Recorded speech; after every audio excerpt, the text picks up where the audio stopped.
আসসালামু আলাইকুম। আজকে আপনাদের মাঝে নতুন একটি রান্নার ভিডিও নিয়ে হাজির হলাম। আশা করি ভিডিওটি ভালো লাগবে। ভিডিওটি ভালো লাগলে চ্যানেলটিকে সাবস্ক্রাইব করে দিয়ে পাশে থাকবেন এবং লাইক, কমেন্ট, শেয়ার করে দিবেন। তো এখানে আমি হাড় এবং চর্বিযুক্ত মাংস নিয়ে নিয়েছি। এর মধ্যে পেঁয়াজ এবং তেজপাতা দিয়ে দিয়েছি। এখন এর মধ্যে হলুদ গুঁড়ো দিয়ে দিয়েছি। এখন মরিচ গুঁড়ো দিয়ে দিব। এখন লবণ দিয়ে দিব।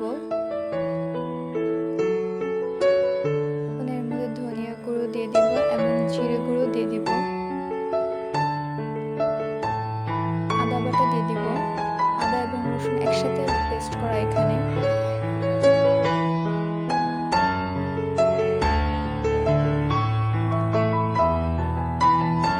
এখন এখানে আমি তেল দিয়ে হাত দিয়ে মাংসটাকে মশলার সাথে ভালোভাবে মিশিয়ে নেব। মাখা হয়ে গিয়েছে, এখন আমি মাংসটাকে কষিয়ে নেব।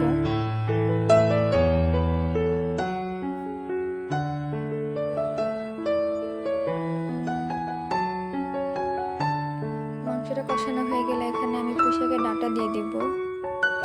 ডাঁটা দিয়ে মাংসের সাথে ভালোভাবে নেড়ে চেড়ে নেব।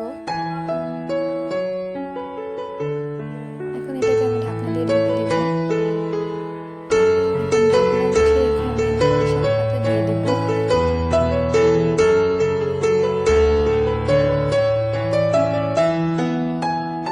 পুঁইশাক পাতা দিয়ে আমি মাংসের সাথে ভালোভাবে নেড়ে নেব।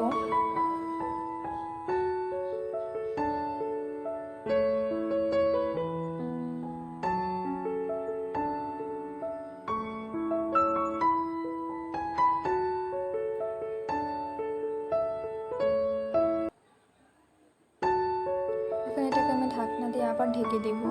ঢাকনা তুললে আমি এটাকে আবারও ভালোভাবে নেড়ে দিব যাতে নিচটা পুড়ে না যায়।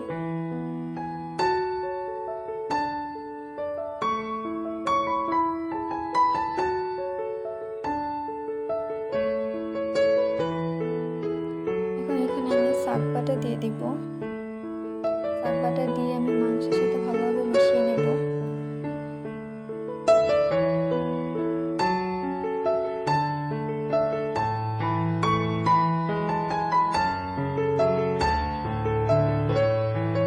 এখন এখানে পরিমাণ মতো পানি দিয়ে দিব।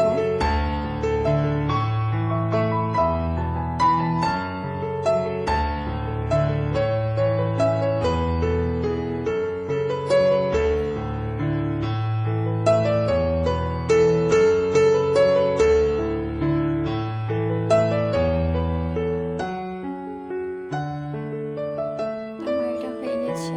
আপনি এভাবে বাসায় একবার হলো রান্না করে দেখবেন। আশা করি ভালো লাগবে।